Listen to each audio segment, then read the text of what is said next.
Welcome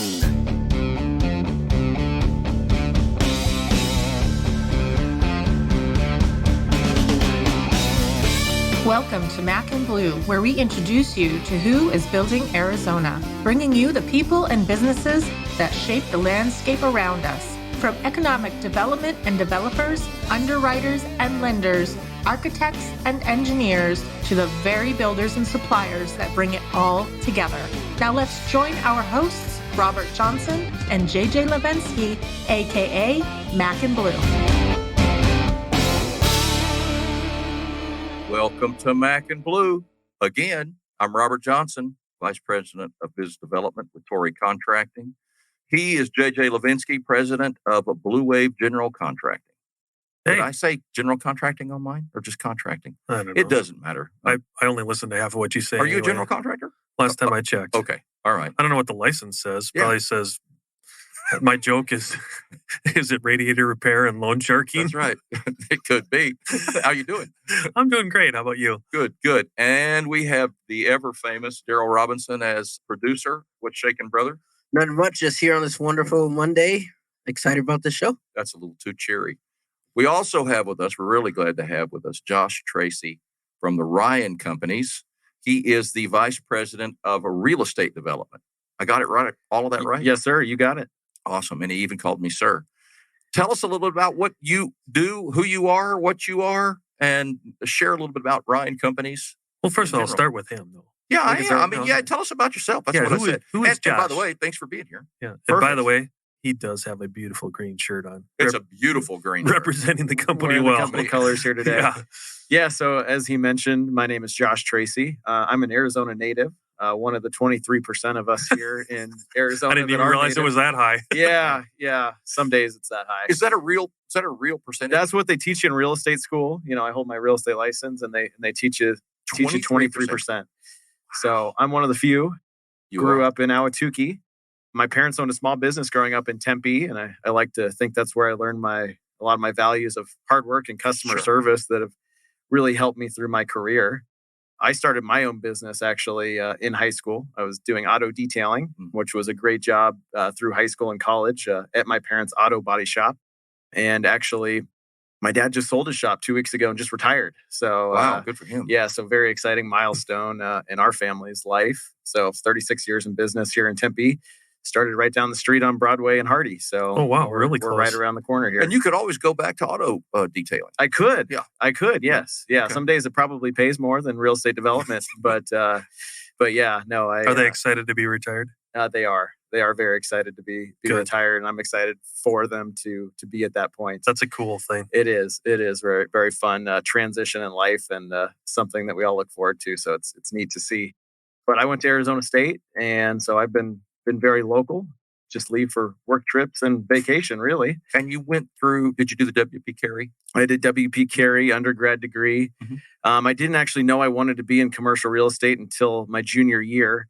And so I studied business management as I knew that would be flexible. And then I tacked on a real estate minor, and it served me well to date. Very cool. And there was in the pre-work here, I see you have a little claim to fame that you were the only one that was directly hired. Is that what or give me the nuts and bolts of that? Correct. So I was able to get an internship at Ryan Companies the summer before my senior year with Molly Ryan Carson, who's our market leader here in the Phoenix office. We just connected well. The market was just starting to come back. This was summer of 2014. Oh, yeah. And so it was right about the time that Ryan could justify potentially hiring a junior person onto the development team. But I was the first in the company's history to go from intern directly onto a development team in one of our offices. Good for you. And now I'm vice president. So from intern to vice president in 8 years is a pretty cool thing to have accomplished. Oh, heck. It took me 80. CEO in 6 years. I Yeah. mean, who knew? I mean, we'll look back and say we were in the presence of greatness. We remember when. Yeah, I remember when Josh Tracy was called Ryan by Daryl. Yes. The joke amongst ourselves. Yes. Very Exactly. cool. So many people know Ryan Companies as a general contractor. They think of them as a general contractor. And you're not in the general contracting piece. You are in the real estate development piece. Explain exactly how all of that works. Absolutely. So we are a general contractor, a large general contractor, today doing about $4 billion of work across the United States. We only operate domestically as a GC, but we look to balance our work about 50% third-party construction and 50% Ryan development projects. And those Ryan development projects, we have ownership equity in, so we're investing our cash in it, anywhere from 100% owner of the project to sometimes only a 10% owner, just depending on the risk profile and type of project it is. So when Ryan has an ownership stake in it, that's when my team is a part of it. My team and myself, we're looking at land, entitling land, going through due diligence, putting together a design, of course, bidding out construction work to the subs that we partner with on the general construction side, building it, leasing it, and selling it. So our team really handles the project from beginning to end. We are the part of that real estate development side of the company. We try to keep that balance because we feel like it keeps us competitive. If we only built for ourselves, there'd be no incentive to make sure that our pricing and our fees were in line with market. Right. And so we think that's a lot of benefit to us and a lot of benefit to our clients as well. Yeah, and Josh, you said that on the equity side, do you keep anything on a long-term portfolio? We keep about 10% of it in a long-term portfolio. We have established 15 Ryan funds, and oftentimes they'll be transferred into one of those funds. That's a friends and family fund. Ryan Companies US Inc., the parent company, will keep a share of ownership in that entity that is transferred, but we also bring in some outside capital when we do hold the project. Are there certain verticals that you tend to do that more in? Like, is it more assisted living, more industrial, or do you keep that a mix as well? We try to keep that a mix, and each fund has a different flavor. Got it. So we have medical funds, we have office funds, we have industrial funds, and then we have funds that are a mixture to provide a more broad exposure to the investor. For the audience's sake, we understand your national presence, but where do you have active offices? So I sit here in the Phoenix office, which is our second largest office in the country. But we do have 16 offices all over the place. So many know us from the Minneapolis-based headquarters that we have, but we also have offices in Iowa, Chicago, Tampa, Florida, Austin, Texas, Dallas, Texas, here in Phoenix, San Diego, Seattle, Denver, Atlanta, and I probably missed one or two, but that's a good start. Yeah, interesting. Just throw a dart, you're going to hit something. Yeah. Yes. So how does that work? You made it sound like they decide that they're going to have some ownership interest in something, or have equity in something, but you made it sound like it was even before there was even property purchased, or that, it was like, here's what we want to do. Go find us a place. Absolutely. Interesting. So we have several different focuses. We have sector focuses like medical, right? So we'll do both spec medical and build-to-suit medical for different health systems. We will do industrial, both on a spec and a build-to-suit basis, by way of, I'm probably violating something, but like for Amazon, we do a bunch of Amazon build-to-suits around the country. And then we'll do retail, multifamily, senior living. Sometimes it's a build-to-suit, so it's for a particular user in mind, and other times it's just on a completely speculative basis. And that's when me or someone like me is out finding land and studying markets and trying to determine which submarkets can sustain speculative development. And then we have to sell that investment thesis to our ownership, oftentimes to outside equity partners and banks. And hopefully, if that all aligns, then we move forward on projects on a speculative basis. Wow, very neat. And for the audience's sake, what are some of the key projects, either in the recent past or currently, that you can share to just add that flavor of what Ryan Companies is in the Valley? Absolutely. So a project that everyone likely knows is the State Farm Marina Heights project. We developed that from 2014 to 2016 there on the south side of Tempe Town Lake between Mill and Rio Salado there. So the 2 million foot campus for State Farm. We developed that and we built that as a general contractor. That's certainly the biggest. Beyond that, we spent a lot of our time after that developing office campuses for companies like McKesson on the Loop 101, Farmers Insurance up in Deer Valley. They have a large campus up there. GoDaddy and Amcor built office campuses at ASU Research Park at Warner and I-10. And then, fortunately, we were through those and had exited much of that development. And then COVID hit. And obviously that was a huge change in the office occupancy. Office, unfortunately, continues to struggle with, not a lot of people wanting to come into the space daily. Everybody's spoiled from working at home. Yeah, it's Yeah. great. Work in your pajamas. Hopefully you have pajamas on. So we made a pivot locally to really start focusing on industrial. We had several industrial projects underway prior to COVID.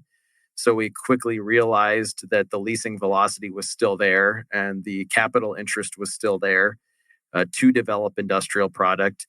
And now we have about 2 million square feet of industrial space in 4 projects spread throughout the valley under construction, with another pipeline of about 3 million square feet that we're working in the pre-development phases. Is it slowing at all? The So industrial side? the leasing velocity is nearly as good as we've ever seen it. We just came off a record quarter of net absorption for industrial space in Phoenix. We have record low vacancy. The vacancy rate's 2.7%. Wow. The historical averages are between 8 and 9%. But it is slowing, and it's slowing because capital is pausing. Yeah. We have seen, unfortunately, return expectations grow substantially by these institutional investors that fund a lot of these large-scale projects. And with today's land costs and today's construction costs and today's rents, we can't get to those return thresholds. Unfortunately, there's a little bit of turbulence out there right now, and I know of at least a dozen deals that are industrial deals that have, more or less blown up over the last 60 days. Yeah. As there's all this pushback with this higher interest rate environment, and it's tough because you tell these investors, you're like, guys, people need the space. Even if leasing stops, we may get back to a historical vacancy rate, but probably not. And leasing's probably not going to stop. It's no secret that our best friends in California will continue to chase users over here, especially on an industrial standpoint. Yeah. They don't like the trucking. They don't like a lot of the hazardous materials in the buildings. And so you feel like there's a lot of tailwinds, specifically as it relates to the industrial market. But I get it, looking at it and seeing these returns that are now below what today's interest rates are, right? So if a buyer or investor puts debt on a project, that debt is actually reducing their yield on the project. That is exactly right. So we have this negative leverage situation with, and that's scary. So All hopefully we'll work through that. Yeah, all construction is going through that, but industrial has been so massive in the valley the last, it seems like years and years. Absolutely. And last year, I would say in any given week, we were responding to 2 lease proposals per week. The last 90 to 120 days, I've been doing 8 or 10, putting 8 or 10 lease proposals out on various size spaces from 1 million feet all the way down to 30,000 feet. So, and the leasing rates are very strong, and these tenants are dying for space tomorrow. So it's an interesting disconnect in the market today.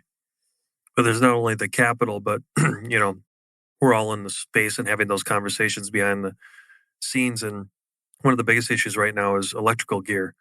So that even like we were joking, without mentioning names, that even if like we were working together or I was a key subcontractor to you, I might not get the gear for a year and a half up to 2 years. So we couldn't even energize that building as fast as you could build it. Right. And that's one of the, and there's, that's what the issue is now. Mm-hmm. Remember, if we go back to 12, 16 months ago, it was steel. If you weren't ordering the bar joists and the deck, and then we all started going to modified roof systems to mitigate that, there'll be another cycle like that again. And, there's all of us in our industry are out there trying to throw darts at what is the next one?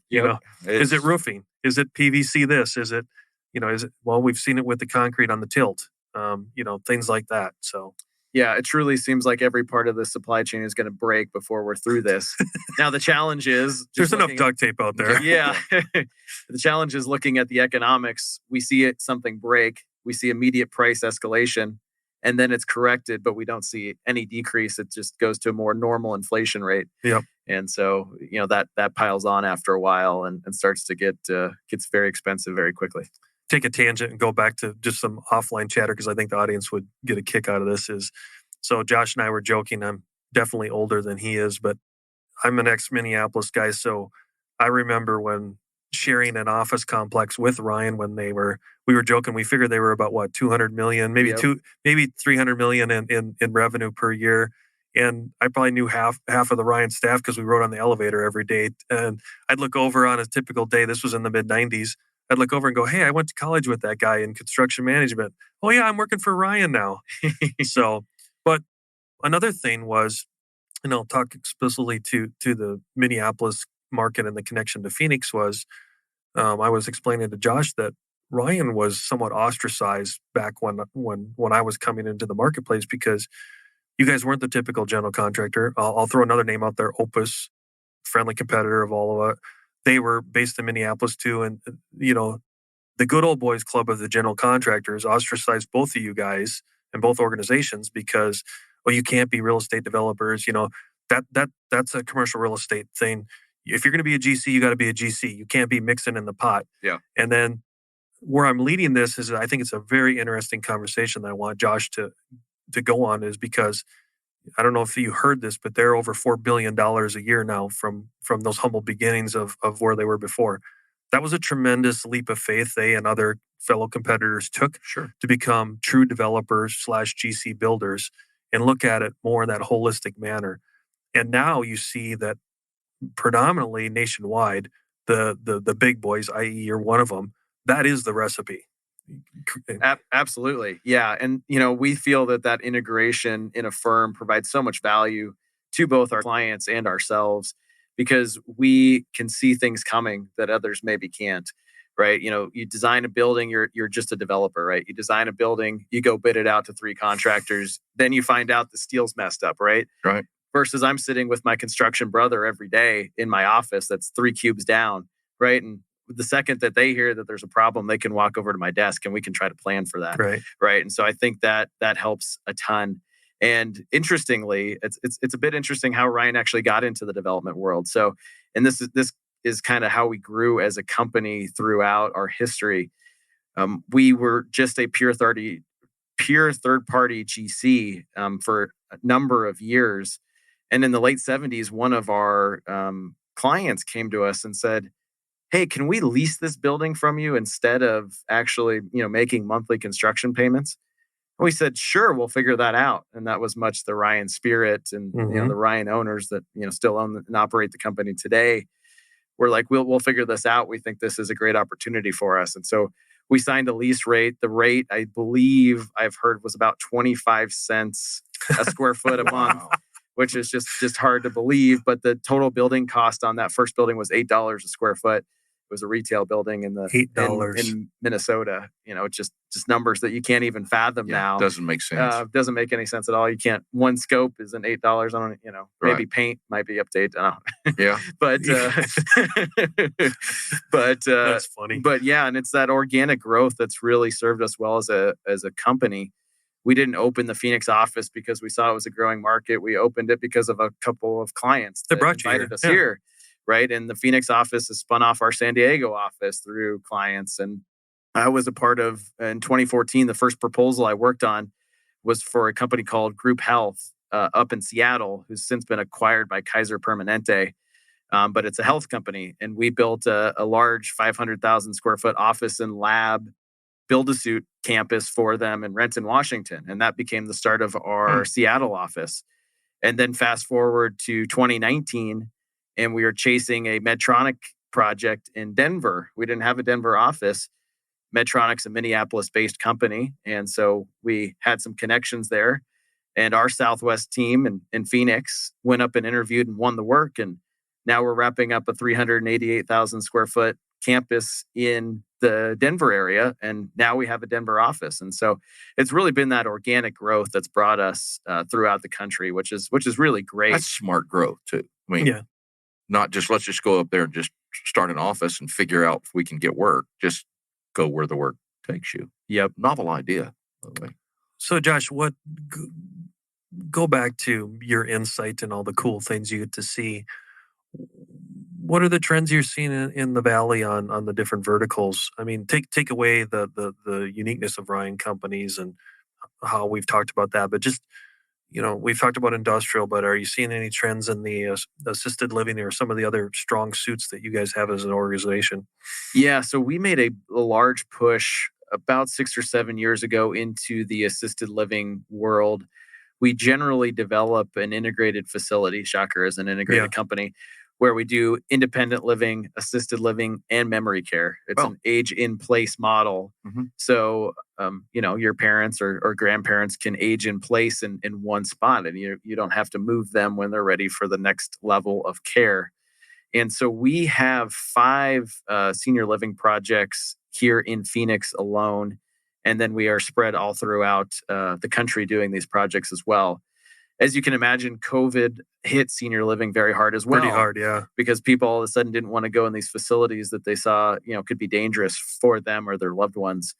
And so we're still developing senior living in other markets. The economics don't work currently in Phoenix, but we think that'll come back. For assisted living? Yes. You need very high demographics today, even higher than pre-COVID to make sense of them. Sure. And then typically we'll have 5-mile radius restrictions on our deals. And we have 2 that are in lease up in Scottsdale, which is the best demographic. And then we have 1 at 32nd Camelback serving the PV and Arcadia market. So we really have the best demographics circled. So our senior living developer here locally, his name's Daniel Raymer. He sits across from me. He's been developing in Seattle and Southern California and places like that the last couple of years. So that's where he's finding opportunity. Now, will you have your own operator on that, or do you partner with someone on that? We partner with several different operators. Life Care Services is a big partner of ours. And then we have a couple of others that we'll do a co-branded. But you'll still have mixed equity in that then too, right? We do. Yep. Yeah. We'll invest equity. Our operator will invest equity, and then we'll have an institutional equity investor. Smart move in that as well. We're also growing the multifamily business as well. That continues to be a good business. It seems like we must be on the 11th or 12th year of the multifamily run. I'm very jealous that it really doesn't seem to be slowing down either. It doesn't. No. You have a shortage of housing in the market. Well, and with the recent interest rates, that if there was a little bit of a downtick, and now it's just, who can afford homes anymore? Right. Yep. Exactly. Need to rent an apartment. So we're doing that. And then we're also doing a ton of medical. We continue to see medical office expansion, and then different specialty surgery centers and other acute care facilities that we're developing around the country with Ryan. Very cool. Let's take a break and we'll dive back in. Torrey Contracting, your full-service Division 9 contractor. Torrey Contracting operates with a smaller, hands-on team. This cohesive structure results in superior workmanship and economical solutions. We deliver projects with unsurpassed commitment to quality and stewardship of budget. Torrey Contracting, small enough to listen, big enough to deliver. So we were talking about the multifamily piece and the fact that it doesn't appear to be slowing down. It's one of the things that we're in, that Torrey's in quite a bit. And we're hearing, of course, that same thing with interest rates. And it seems that the smarter development people, and this one that I was in a meeting with last week is also a developer GC, follows that same model. A third their own money, a third outside investors, and then they go borrow a third. And because of that, they're saying the interest rate piece isn't killing us. It's not stopping us because we've supply and demand. We've got our money, not in loaned or lended. So yeah, very interesting stuff. Yeah, the pro formas still work. Here, I'm going to go down another rabbit hole for a little bit just because it's interesting, and you'll see why. I like leading questions. Sure. Josh, I thought it was really interesting about your background with, giving back to the community and the baseball thing. Can you let the audience know what that's all about? Absolutely. So I grew up playing baseball, loved baseball. I was a catcher, which I think that explains the dent in the forehead. Sense. Yeah. Right. Yeah, exactly. And it was nice to at least feel like you're in control of the game. And, hopefully his nickname was Tin Cup, by the way. Right. Exactly. And so it was nice to try to outthink a batter and, try to keep your pitcher in line while you were, squatting behind there. But yeah, I had the opportunity to get involved with a program called Opportunity Through Baseball. It was founded by a man named Sean Payton. Coach Payton is who I call him. And he first got to know him through the Diamondbacks training centers, which I believe is now branded Diamondbacks Academy, but it is the youth academies that the Arizona Diamondbacks host. And I did private lessons through Coach Payton for years while I was playing. I played through high school over at Seton Catholic High School in Chandler. And then I ended up playing my freshman year on the ASU club team. So not the D1 team, but there's a club team. Mm-hmm. It was a really great experience. We actually played the local community colleges throughout Phoenix. And then we played the other D1 schools. It was then the Pac-12. I don't know what it's the Pac something now, but Right. who knows? Yeah. But that's another tangent that we don't have time to go down. But anyways, Coach Payton was starting this organization to give back to the kids that couldn't go to the D-backs training centers or the Diamondbacks Academy. And so we focused first on the Balt School District in Central Phoenix, just kind of north of the 202, kind of along that McDowell corridor, north of the airport. And so we went to Larry C. Kennedy and Balt's Elementary and several others, and we would put on a 6-week program. The focus was character development through baseball. And so there would be a classroom portion and then an on-the-field portion. 2 days a week after school, try to keep kids out of trouble. Classroom portion, focusing on those character development concept things, and then being out on the field and reinforcing that as you're teaching the game of baseball to these kids, some of which have never picked up a baseball before. And then we do Sandlot Saturdays where we'd play games with them. I was involved in that for about 7 years, from the beginning with Coach Payton, helped grow it as an organization, and have since subsequently peeled off just because of my time commitments at work, getting out of the office twice a week in the afternoon. Yeah. This work thing gets in was the a way of little bit everything. tough, but Coach Payton's still doing it. He's a wonderful individual, a great example, and I was thrilled to participate in that and really give back to a game that taught me a lot of lessons in life. Yeah, that's very, very interesting. So I'm going to pull a JJ here, and we're going to dive into this rabbit hole. Yeah, he's looking at me like I did something wrong. Don't be stealing my words, because there's so few that I have to rely on them. Has to own them. Let's go back to the industrial piece. We kind of touched on some of it, but we really didn't get into what do you think is driving that demand? I mean, we touched on one of the big guys specifically, but it's got to be similar businesses. It's a mix of every business, quite frankly. Manufacturing. It's manufacturing, it's distribution and warehousing. And there's several things driving this. From 2020, say February of 2020, the date that everyone loves to reference, to today, we've seen e-commerce sales double. And so Amazon has doubled their footprint accordingly. Amazon slowed down their growth because they doubled their footprint in 2 years, which is just amazing to think about. You think the whole footprint that it took them from 97, 98 to 2020, February of 2020. And then to double it again in 2 years is just unbelievable to try to even fathom.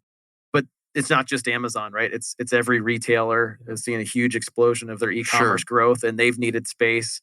So we've seen Target and Walmart and all those competitors take very large chunks of distribution space. Another thing, we've seen all the supply chain issues throughout the last 2.5 years.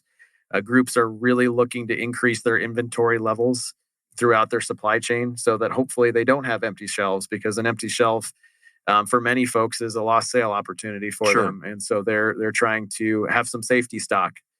We're seeing reshoring with the manufacturing. It's no secret that China has opened and closed again and again throughout this pandemic, and it's created huge bottlenecks in China and in our ports as well. And so companies are really focused on bringing manufacturing back. And so Arizona's the benefit of that as well. And then I did touch on California. There's over 2 billion square feet of space in Southern California. And to give a little perspective, there's about 500 million square feet of space here in the Phoenix market. The Southern California... That seems like a big number, but when you look around here, when you compare it to that, 2 billion to 500 million? 2 billion. And of that 2 billion square feet, the vacancy rate is under 1%. So if you're... Just think about that math. Yeah.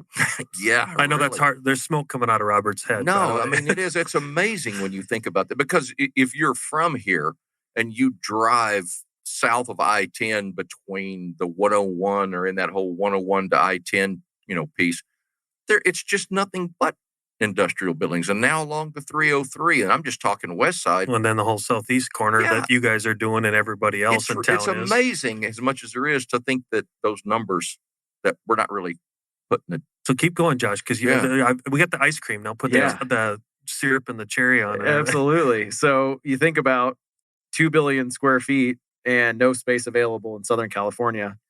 And then you think about how hard it is to develop in California. Almost impossible. I'm glad I don't have to do it. I feel bad for my colleagues that have to. No, he doesn't. But, But but on radio, it sounds good. Exactly. So there's not a large delivery pipeline in Southern California, and there probably won't be for the foreseeable future as they continue to get more and more anti-development.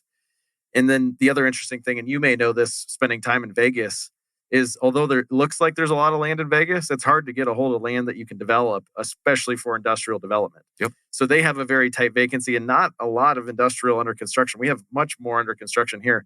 So if you're a fill in the blank Fortune 500 company and you need 500,000 or 1 million feet of space in the southwestern United States, Phoenix is your option. Southern California is full. Vegas is full with a very limited supply pipeline. And so then it all makes sense why we're seeing this huge industrial boom here in the Phoenix area. Josh, you're obviously, it's refreshing to have you on, and you're very wise for your age. It's refreshing. He's only 17 for those of you. Yeah.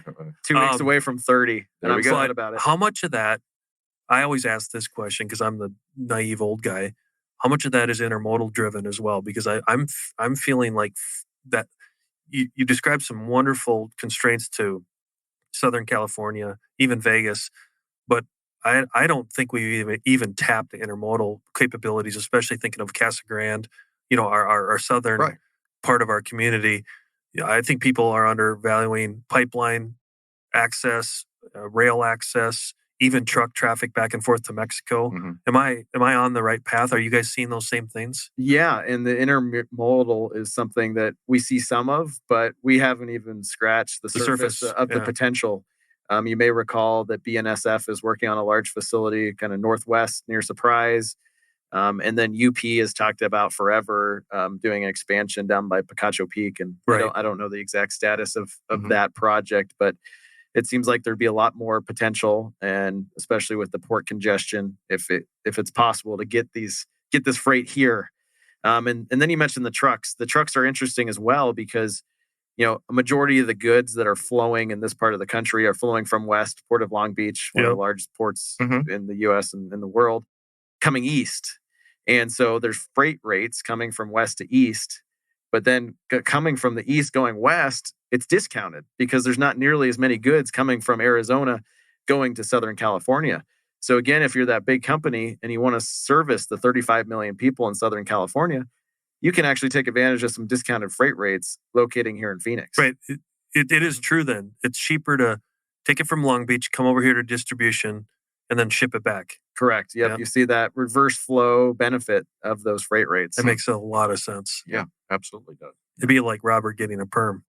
We'll talk about that someday, but I had a perm when I got married. Oh, that's Daryl asked the question, what's UP? I know what it is. It's Union Pacific. Yes. Railroad. If you've ever played Monopoly, well, no, that's not in Monopoly, I don't think. But okay, great. Where were we? Yeah, I don't remember. Oh, perms. Yeah, and that's not. No. We're not going there. I'll bring a picture one day. I did have one. No, I looked like Link off the Mod Squad. So I'll switch it back again because we're playing the Switch. Let's go down this rabbit hole. The Switch game. Yeah. Back to the cool things that you did, as an individual and as a youth, and the baseball story. Talk about what's unique about Ryan. Like, what do you guys do that's cool and giving back, and like what makes you so proud to be there? Absolutely. It's owned and operated by the Ryan family. I'm fortunate to work for Orion. My direct report is to Orion, which I know I'm incredibly spoiled one of the Ryans. Really? So Molly Ryan Carson, who I mentioned earlier, she is 4th generation Ryan. There are 4 members of the 4th generation. She has 2 brothers working for the company. Molly's the oldest of 8, actually. And so she has 2 of her younger brothers that work for the company, one in Seattle and then one in Minneapolis. And then Mike Ryan, who is Molly's uncle's son, for if you can follow that. There's two brothers, 2 Ryan brothers that started. And so there's kind of these 2 family lines, if you will. So from the other Ryan group, Ryan family, who's involved in the company as well, I'm in senior leadership in Minneapolis. And so we're a family-owned and operated company. we feel like a big family. We talk a lot about our culture. Our culture is very important to us. Making money is great, but really keeping our culture is one of the things that we focus on the most. And we do that through good hiring. We do that through events, and we do that through giving back to the community. And so we try to do a minimum of 2 acts of service per month in each of our regions. And that could be doing Habitat for Humanity, going to Feed My Starving Children. And then also we've had the fortune of building for many nonprofits at no fee. And we give back in the construction process. But then we also usually will set up a reoccurring volunteer. So we've had a volunteer event. So we've had the fortune of doing that for St. Vincent de Paul. We're working with the Arizona Humane Society on a new building now. Those are some of the ways that we give back. As an individual working for the company, we can be very flexible and very nimble, which I love. I can easily get to decision makers very easily. So even though we are a 2,000 person organization, the door is always open to any of the Ryans, to any of our senior leadership. And it's not just me on the development team. It's any of our employees. That's amazing. Are more really. than welcome to reach out. We all sit in cubicles. I wish I had a private office personally, but we're all in cubicles all the way up to CEO. So no one's got a private office with a... Now, wait a second. Yes. No. Yes. The CEO's in a cube. The CEO is in a cube, same size cube that everyone else has in Minneapolis. That's impressive. That's just how accessible and everyone is and leadership is in the company, and how we help maintain that strong culture internally. I want to be in that cube right next to them for some of those conversations that that go on. They're probably empty. They put you in a cube a long time ago. The problem was it was padded. Getting a lock on the door. Yeah, exactly right. And that is the culture thing is well known. I mean, when you talk to other people in the trades, and they know Ryan, it's a first class. Are you guys doing anything unique right now to overcome the supply and demand issue of people as well? Or are you struggling with the same thing all of us are? I think we all struggle, specifically in this industry. And even if it's not us struggling, it's our subcontractor partners that are struggling through it, right? And we're trying to help them as much as we can, and try to be flexible with resequencing and everything. I think you're seeing that just occurs more and more of that project, right? I mean, I think we as an industry, we all talked about that, but now I think the walk has to exceed the talk. And there isn't a week that goes by. I know, Robert, you do it in your forums and I do it in mine. That has to be sincere and tactful now to bring the trade base along with us. In other words, like what you're saying, if we have access to this many more things, capital, knowledge, tools, whatever, if we're not bringing that along, we're going to be at our own demise. Yeah. So I'm seeing a much more active approach by everyone in that. Absolutely. Okay, we're going to do this again. A word from our sponsor. There comes a time when dreams become a reality, when you see your vision materialize into a true work of art. And the only way to get there is to choose a general contractor who shares that same vision and knows how to bring it to life. At Blue Wave, we aren't so big that we've forgotten where we've come from, and we aren't so small that we can't care for your projects regardless of their size. When your vision deserves safety, perfection, timeliness, and expertise in order to become a reality, trust Blue Wave to get it done right the first time. So I was sitting here listening to that, and it's like, Blue Wave, and I'm thinking, so here's a softball question for you. So how many billions of dollars a year are you doing right now? That'd be a negative. Us in the industry, when we hear numbers like that, we work hard to get it into the 20, 30, 40, 50 million, 100 million. Oh man, you get into 100 million and man, you've made it. You tell somebody you're doing 100 million a year and you're just in rarefied air. And Josh comes in and, 4.2 billion. Yeah. Daryl vapor locked on us for a few minutes and immediately asked for a job.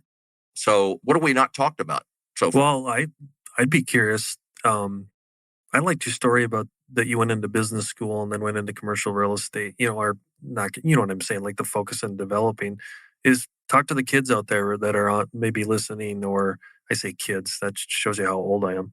But if there's someone in college right now or in the trade schools, what could they glean off of your advice?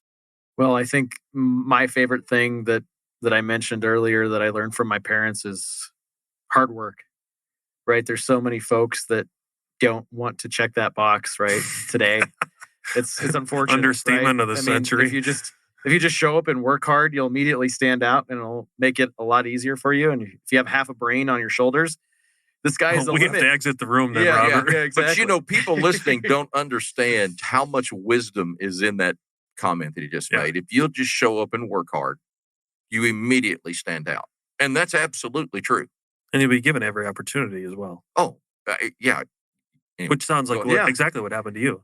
Absolutely. And I saw it through my parents, right? I keep mentioning them, but they didn't go to college. And, they ended up growing a very successful business that they owned and operated in this town for 36 years, right? And created a very nice growing up for my younger sister and I, who actually works for Ryan in our Seattle office now. So I'm keeping it in the family. Look out. It's going to become the Tracy companies pretty soon. I joke about that with Molly all the time, and she doesn't think it's funny. I think it's hilarious. I think she's threatened by it, but yeah, I mean, I saw the hard work and the returns that provided to my parents, and then I felt I was given the gift from them of a college education and wanted to do something with it.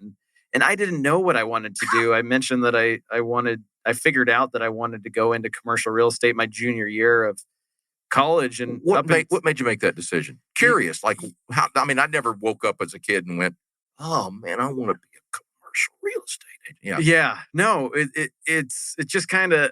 I want to say I wondered there, which is interesting, but I didn't know what I wanted to do. I say I didn't know what I wanted to do, but when I look back growing up, I kind of figured out that there were some related things that kind of all lined up. So I can remember the first job I wanted to be a construction worker in kindergarten. Okay. So I was like, okay, that's kind of related. And then I wanted to be an architect. Okay. And in 8th grade, I was in an integrated studies class, and architecture was the focus. And I'm like, I hate this. Right. So I'm like, all right, I don't want to be an architect. I don't want to be a construction worker anymore. I don't know what I want to do. So then there was a period really through high school and the first 2 years of college that I didn't have a clue what I wanted to do. So I went to business school because I figured, all right, business is flexible enough. Well, that's a good choice. Yeah. And I thought one day I want to be an investor in real estate. So I'm going to take a real estate class while I'm in college.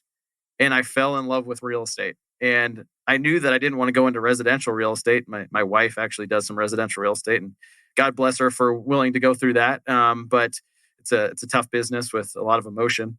Not that we aren't emotional, right, guys? In this business, Robert's crying right now. Nice cover, by the way. Exactly. Okay, yeah. Exactly. And so I fell in love with real estate and knew I wanted to go into commercial real estate. But then I still didn't know quite what I wanted to do. Development sounded fun. Brokerage sounded fun. And I actually have this cool story as to how I got connected to Molly. My aunt is a commercial real estate broker at Colliers International. Her name's Kathy Foster. She does a lot of tenant rep work, both locally and nationally now. Her business has exploded the last few years, and she's killing it. But unfortunately, through some family drama, like every family has, we got disconnected for 8 to 10 years through my childhood. One day I was heading to a spring training game with my buddy. I happened to have a convertible at the time. Perks of growing up in an auto body shop, you get a cool car when you turn 16. And so I'm in I want to get adopted by his dad again all over again. Yeah, exactly. And so I'm heading to the baseball game in my convertible. We're going to a Diamondbacks game at Salt River Fields. And we get off the 101, my buddy and I. And my aunt and uncle and one of my cousins pulls up next to me in a convertible. And we look over at each other. And they're like, Josh? I'm like, hey, Aunt Kathy and Uncle Jack. They're like, pull over. I was able to get reconnected that way with them. That's amazing. It's absolutely amazing. She's like, Josh, how are you? What are you doing? I'm at ASU. I'm a junior. I want to go into commercial real estate. She's like, I'm in commercial real estate. I can help you. And she set up a coffee with Molly. And I met Molly, was offered an internship. And now I'm sitting here as a vice president of real estate development. That's really how the internship happened. That's really how it happened. You should have bought a lottery ticket that same day. That's all I'm going to say. We're going to go buy one together right when we're done here. Yeah. So, but you you're in traffic and pull up next to each other, and she knows Molly, introduces you to Molly, internship to direct hire. Yes. And it gives me chills every time I tell the Yeah, story. it is really, yeah. So don't even try to think that there's not a purpose. And yeah, it's some good stuff. Yeah, life will test you. If the minute you start thinking there's not a purpose, yeah, there'll be something that will really, really try to challenge that, is what I've learned. And how just abstract. We hear stories, like we talk about this all the time, and how close knit the construction world here is in Phoenix. Everybody's worked for somebody else, and you go to a function and there's so and so. Oh yeah, I've been here. It's over and over, especially when you're on the biz dev side and you run into people so random at times that people tell me all the time, I was in prison with JJ, and I'm like, well, okay, it was only a short stint. Yeah. So good stuff, Josh. What? I have one more question. Right? I don't know how we're doing on time, but we're doing good. Okay. What haven't we talked about development wise that you want to talk about? Yeah, that you want to talk about. What's out there? What challenges do you see coming for you, or not only Ryan, but just you as a representative of everyone that's in your little niche in the market? Yeah, the thing I would say about development is it's like walking through some thick grass, and there's 200 snakes hidden in that grass. And 5 of them are going to bite you throughout the process. You just don't know which 5. And so it's just that constant need to be nimble rather, because one thing will kill you on one project, and then the next thing will try to kill you on the next, right? So you're always learning, you're always trying to anticipate what's going to happen. But on one project, it'll be the FAA. On the next project, it'll be the bank. On the third project, it'll be the angry neighbors, right? I mean, there's just always something. There is always something. There is just always something. And it feels like every project has to die 2 or 3 times before it ever gets built. At least that's what I experience. Maybe I'm just bad at what I do. It's funny to hear you say it, because every one of us can relate. Yeah. As a 29 and 11, 12-year-old man, yeah, you got the wisdom of a old guy like us. No, he really does, because this stuff is just absolutely. I'm a Division 9 contractor, subcontractor. He's a general contractor. We see that with everything that we do. Oh, that one went away. A year later, oh yeah, I worked on that once before. Let me pull it. It's just over. It just keeps churning and churning. It does. So you have to be, a self-starter. You have to get up and want it every day, because everything's going to push back. The market's going to push back. Individuals that you interact with are going to push back, and you have to overcome these problems, on a daily basis, and they're always changing. And so just trying to adapt that and hold your real estate development deal together, because these deals take 3 to 5 years from my perspective, right? Right. Some of the audience might be on the front end or in the middle or towards the end of a project, and they might be involved from 2 weeks to 3 months. Right. But it's really part of a 3-year, 4-year process where everything has to go darn near perfect, or it's very uncomfortable, and it can be, there can be huge upside and there can be huge downside. And so embrace the suck, as they say, right? Exactly. Yeah. Exactly. And so, I think, not that you should feel bad for real estate developers, but if your owners ever, if you're a general contractor or subcontractor, and your owners ever lost his mind at you for whatever has happened, realize that you're not the only guy that he's just a different flavored landmine. That's all. That's all it is. Exactly. Hey Josh, have those encumbrances, because you guys are big enough and nimble enough at the same time. Have those recent encumbrances allowed you guys to bring any solutions in-house? I can't think of anything offhand, but I'm just curious. Like, I'm sure you do your own entitlement, but have there been other things that have said, "Oh, Ryan companies, let's develop a solution to this, because we have enough demand just on our own stuff that we can create that"? Yeah, we have done that actually on the architecture side, as well as some civil engineering. So we actually have 160 architects that work internally at Ryan companies today. And we design about 1/3 of our projects as Ryan A&E, our architecture group. Wow. And so it's a mix of all product types that we do. It was an opportunity for us to further integrate, not just be a contractor and developer. Lesser known, but we also have a large property management group as well that does the management on our projects as well as for third-party owners. Mm-hmm. And so we're really trying to control as much of the life cycle of the building as we can from start to finish. And we think that the lessons that we learn as a property manager help us be a better architect, help us be a better developer, and help us be a better contractor. And so we try to all feed off each other on these things that we learn throughout the different segments that is the life of a building, which we think, again, just helps us out a ton, makes our life easier, and hopefully makes our clients' lives better as well. Yeah, I agree. How about on the, maybe I'm asking the wrong person, obviously, but just does Ryan self-perform construction trade work as well? We do, but not in this market. Other than some very limited carpentry work, we're mainly a safety supervisor, construction schedule management, budget management, general contractor, Atypical but GC, but generally competitively bidding out to subcontractors 99% of the scope on every project. We do have large self-performed teams in Minneapolis and Iowa, but the subcontractor base is just so great here in Phoenix and very competitive. Sure. And so we just haven't had it make sense to do that here in this market. Awesome. So how do people get a hold of you? Well, I have a LinkedIn. I think that we're going to help out with my URL. We'll link you up to LinkedIn. That's for sure. Feel free to connect with me on LinkedIn. You can message me. You can always give me a direct call as well. My phone number is 602-322-6236. That's a first. That is a first. And that's pretty cool. I'm going to call it. Yeah, but I'm just to make his phone ring. But exactly. Or feel free to, the LinkedIn. The LinkedIn is great as well. Okay. And I love to talk. I love to talk about real estate development. I'm happy to chat with anyone if they have a project that they're working on, whether it's something for Ryan or not, if it's question or some uncertainty that they have with any part of the process.